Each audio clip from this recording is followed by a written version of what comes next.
아니 저는 이제 물티슈 세차가요. 저한테 큰 그걸 줬어요. 이 생각을 바꾸게 해줬어요.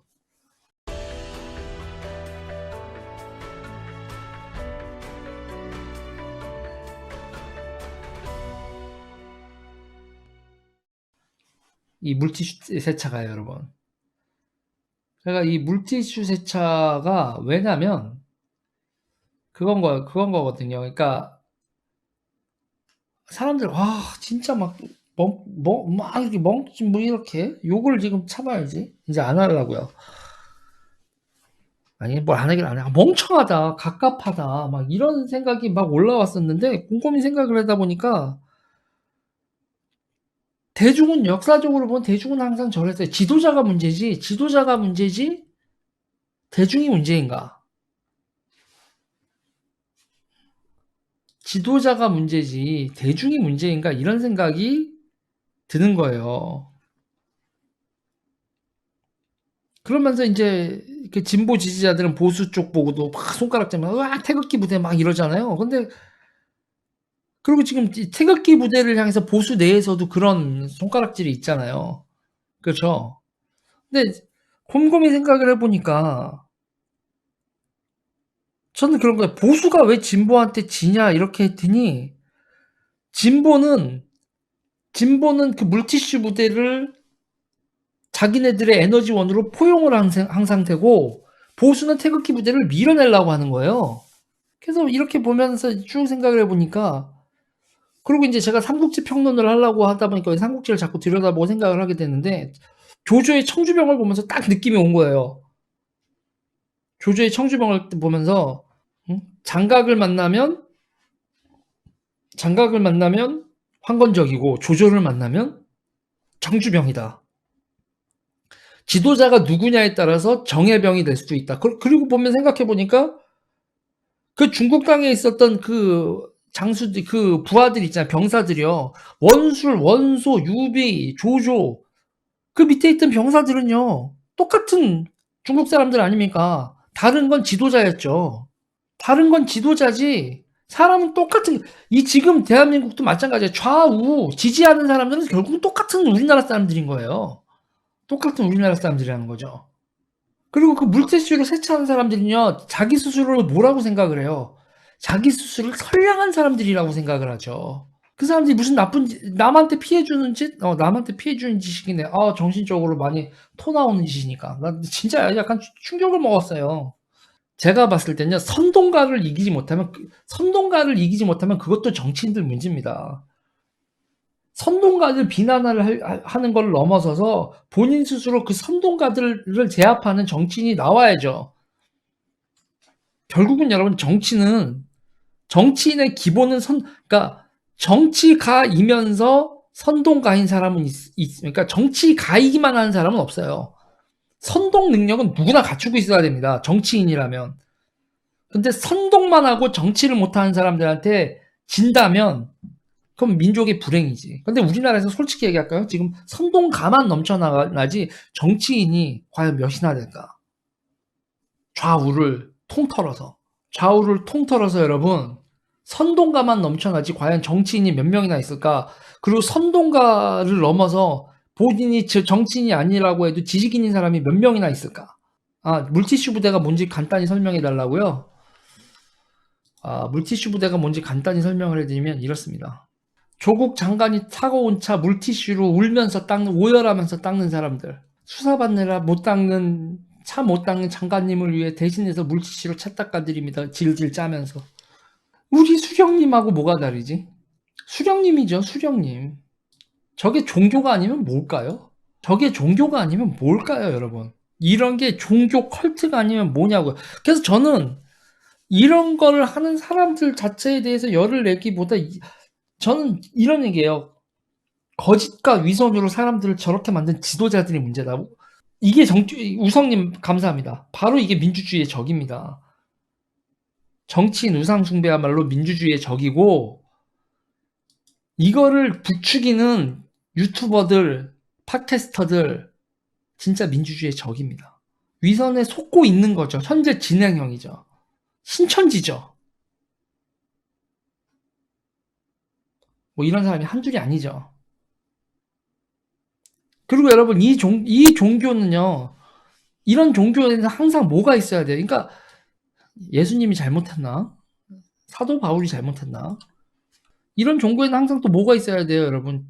적이 있어야 되잖아요. 적이요. 악마가 있어야 되잖아요. 그리고 쟤들이 상정한 악마가 누구예요?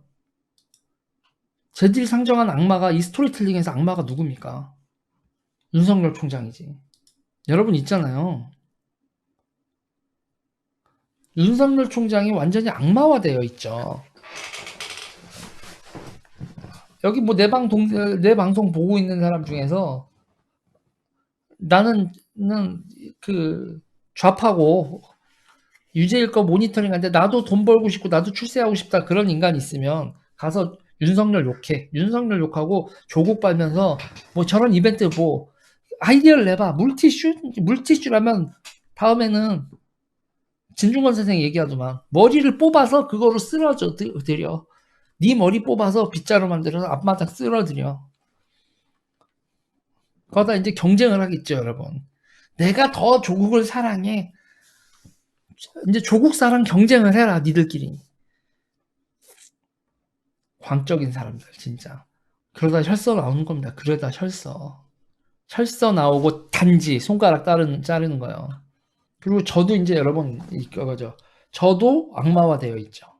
저도 악마화되어 있고 조국발이 경제하는 족발이들. 프랑크 이게 여러분 이게 민주주의의 적이고 이 산으로 가는 거다. 그래서 저는 그리고 이제 이것 때문에도 제가 그랬는데 태극기 부대에 내일 우공당 TV 나가는 것 때문에 항상 고민을 했어요. 고민을 하다가 제가 든 생각이 이건 거예요. 응? 내가 어떻게 됐냐면 이렇게 계속 생각하다가 든 생각이 결국은 우파 최대의 우파는 태극기 부대의 에너지 없이는 절대로 그들을 배제하고 간다는 그들을 어떻게 포용을 하는 지도력의 문제. 그러니까 태극기 부대에 대한 지도력을 보여주지 못할 정도의 수준이면 우파는 회복 불능일 거다. 그거를 포용하지 못하는 정도의 지도력이면요. 우파는 회복 불능일 거다. 저는 그렇게 봐요. 태극기 부대가 필요한가요? 태극기 부대가 없으면 우파에는 무슨 지지자 그룹이 있나요? 태극기 부대 말고 그러면 제가 하나 물어볼게요. 태극기 부대 말고 다른 우파 지지자 그룹을 조직을 해내면 태극기 부대랑 똑같아질 겁니다. 그때 느낄 거예요. 아, 사람들의 문제가 아니라 지도자의 문제라는 걸. 사람들을 모아놓은 대중의 문제가 아니라 그 대중들을 모은 지도자의 문제지 대중들이 문제가 아니라는 걸 그때 느끼시게 될 겁니다. 태극기 부대에 거부감이 있는 것도요. 그 거부감을 극복하는 것도 태극기 부대의 지도자들이고요.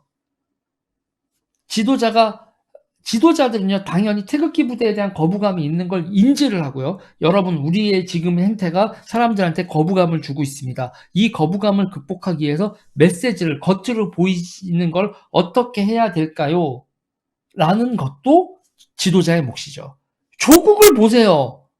사모펀드하고 표창장 위조하고 그래도 브릿지 하나 하고 깔창 신으니까 아무도 실체를 몰랐잖아. 겉으로 보여주는 것도 여러분 정치에서 되게 중요한 거 아니에요. 이런 생각이 드는 거예요.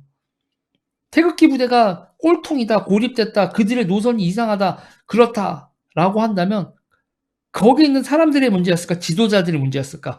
그 상황 자체를 그렇게 만든 사람들을 모아놓고 그렇게밖에 할 수 없었던 지도자의 문제인 거예요. 조원진, 홍문종이 그렇게밖에 할 수 없는 사람들이었던 거예요. 조원진, 홍문종이 그렇게 그 이상의 이 시대가 요구하는 우파 지지자 그룹이 모였을 때 그걸 받겠다가 어떻게 이미지 전략, 이미지 메시지, 운동, 기타 등등해서 그것밖에 할 수 없었던 지도자를 만나서 사람들은 그렇게 노땅에 광신도에 고립되어 있는 사람들로 된 거예요. 지도자를 잘못 만나서. 그리고 또 하나 사람들이 모였으면요, 여러분, 정치적으로 사람들이 모였으면 뭐를 해야 돼요? 훈련을 해야죠. 훈련대장이 없었죠. 훈련을 해야 되는 겁니다. 제가 물어보는 거예요. 그래서 이준석 최고하고 저하고 이게 좀 생각이 다를 텐데, 그럼 이준석 최고가 사람을 모았어요. 이준석 최고가 사람을 모은 다음에 그 2만 명, 3만 명 정도의 사람들을 모은 다음에 통제력이 있을까요? 우파에서 누가 사람을 모아서 어떤 메시지로 만드냐에 따라서 이 정도의 규모를 사람을 모았으면 그 다음에 바로 트레이닝이 들어가고 정체성을 부여해야 되고 무엇을 해야 될지에 대한 명확한 걸 계속 제시해야 되고, 저는 뭐 어떻게 보는 거냐면 태극기 부대를 보면서 어떻게 지도자들이 애시당초 목표가 3% 이상을 득표해서 뭐 국회의원을 몇 명을 만든다거나 문재인 정부를 향한 거를 해서 이긴다거나 미통당 내에서의 개혁을 한다거나 뭐 기타 등등 이런 생각이 아무것도 없고, 지도자들이 그냥 딱 지지자들의 코인만 빨아먹은 거야. 웅씨 40님 감사합니다. 제가 지금 우파 정치인들 싹 다 그냥 내가 욕을 개처먹어도 하겠는데, 당신들 우파 지지자들의 코인 말고 승리에 관심 있어? 사람들 살살살살해서 선동해서 당신들이 얻고 싶은 뭐 당권이나 이런 거 하지만 어떻게 수도권으로 확장을 할지, 어떻게 선거에서 이길지, 어떻게 대선을 잡을지, 어떻게 박근혜 대통령을 석방시킬지, 그런 거에 대한 생각이 당신들 있긴 한 인간들이야? 승리에 대한 전술도 없는데 왜 군대를 모았어? 제가 그래서 무슨 생각을 했냐면, 내가 조조가 돼야겠다. 저는요, 여러분, 황건적이 졸라게 싫어했던 새끼가 있어요. 삼국지에서도 조조요. 근데 조조가 황건적 보고 뭐라고 얘기했어요? 니들의 지도자는 죽었다. 니들의 지도자는 죽었다. 그리고 니들은 여기서 너희는 세상에 가장 사악한 도적대가 되어 있다. 나와 함께 새로운 세상을 만들지 않겠는가? 나는 너희들과 함께 새로운 나라를 만들고 너희들에게 패배를 안기지 않겠다. 뭐 소설에 있는 거고 실제로 그랬는지 모르겠으나, 그러고 황건적은 조조를 만나서 중국 대륙 최고의 정예병이 됐단 말이에요. 중국 대륙 최고의 정예병이 됐다고요. 그래서 저는 제안하는 거예요. 여러분들 처음부터 싸움을 한 방짜리, 곧 이길 수 있는 한 방짜리, 광화문에서 청와대 담을 타고 넘으면 바로 문재인을 끌어내릴 것 같고, 선거 무쟁을 이슈화시켜서 무너뜨리면 바로 문재인을 무너뜨릴 수 있는데 그렇지 않거든요. 바로 코앞에 와 있지 않고 한참 이건요, 천하가 무너지고 질서가 무너지고 모든 이게 지금 난세의 시작일 뿐이에요. 앞으로 이 난세의 전쟁은 최소한 30년, 40년은 갑니다. 중국과 미국의 패권 전쟁도 결판이 난 듯 하면서 최소한 30년은 갈 거고요.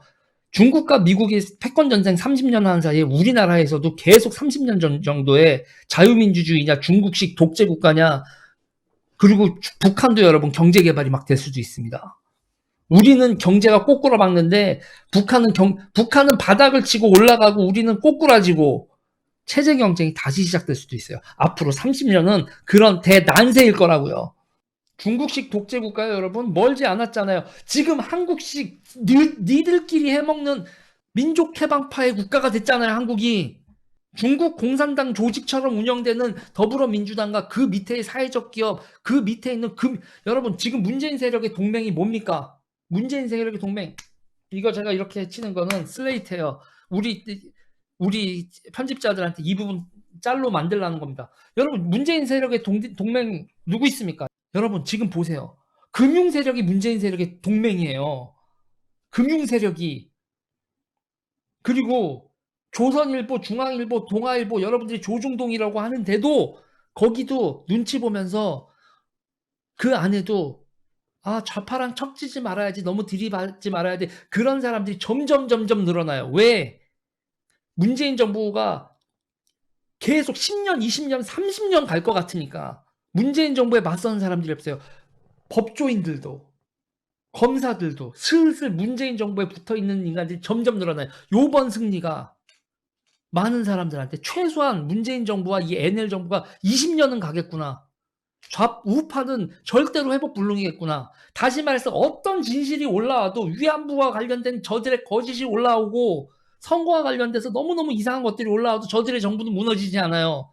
세상은 여러분, 조국을 봐서 아시겠지만 세상은 진실이 승리하는 세상이 아니에요. 민주주의란 건 여러분 쪽수가 승리하는 세상입니다. 어떡하냐고요? 자, 어떡하냐면요. 지금부터 훈련해야죠. 저들과 싸우는 훈련을 해야 됩니다, 여러분. 정치적 조직을 만들고 보급투쟁을 하는 훈련을 우파는 처음부터 해야 돼요. 조직된 세력으로 저들과 전투를 할 수 있는 정치 조직으로요, 우파는 재개편돼야 됩니다. 제가 봤을 땐 우파 지지자들, 그리고 우파 정치인들은 지금 기초 정치 군사 훈련부터 받아야 돼요. 완전히 맹탕이에요. 제가 도와드릴게요.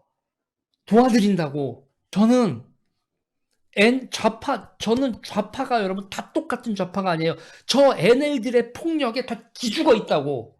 좌파 병신 같은 새끼들이요. 저 NL들 폭력에 다 굴복했다고 해요. 싹 다. 좌파 내 다른 새끼들. 그래서 여러분 저 새끼들이 환경으로 사기를 치던 지금 상태에서는 답이 없어요, 여러분. 어디서부터 시작을 해야 되냐면 부대 편성, 편제. 지금 우파가 뭐가 안 되는 거냐면 여러분 뭐부터 안 되는 거냐면 우파가 편제도 안 되는 거예요. 저는 제가 여러분 좌파 출신이고 아직도 제가 얘기하는 거에서는 계급성을 가지고 하지 노동자, 서민, 기타 등등 얘기를 하지만 저는요 저 절대 NL 세력들이 이렇게 집권하는 거는 그 어떤 우파보다도 내가 이 정부에 대한 혐오감이 더 세. 저 정부 안에서 문재인 지지자의 이 그룹의 한 축을 있을 때도 난 문재인 지지자의 한 축에 있을 때도 NL들 비판했고 주사파 비판했고 저들의 헤쳐먹는 거 비판했고 위안부 문제 정말 문제가 많다고 했고 정신대 대책 문제 회계에서도 저거에 휘말리면 안 된다고 했고 집권 세력으로서 이 나라의 혼란기에 집권 세력으로서의 문재인 정부는 절대로 페미니즘과 NL 광풍과 민족주의 광풍에 휘말려서는 절대 안 된다고 그러다가 사실상 쫓겨난 거예요, 여러분. 그리고 저걸 그 시민 그룹들, 김어준이라든지 기타 등등에 있었던 이 시민들이 NL들하고 좀 맞서주길 바랬는데 김어준이 NL한테 투항을 하면서 여러분 저는 완전히 고립된 상태에서 이 새끼들이 이렇게 폭주하면 나라가 망하는데 그러고 우파의 분들한테 이 새끼들의 비밀, 이 새끼들의 약점 하라고 계속 알려주는데 뭐가 문제가 발생되는 거예요. 우파엔 군대 자체가 없어요. 여기 쪽문이 열려있으니까 일로 쳐들어가세요라고 했더니 다들 지들끼리 싸우냐고 저쪽에 있는 문제가 펀드로 헤쳐먹고 있어요. 사회적 기업으로 헤쳐먹고 있어요. 쟤네들 저렇게 지랄이 났어요 해도 제가 열어놓은 성문으로는 우파의 군대가 들어오지 않더라고요. 지금은 진실의 문제가 아니라 여러분 세력의 문제입니다.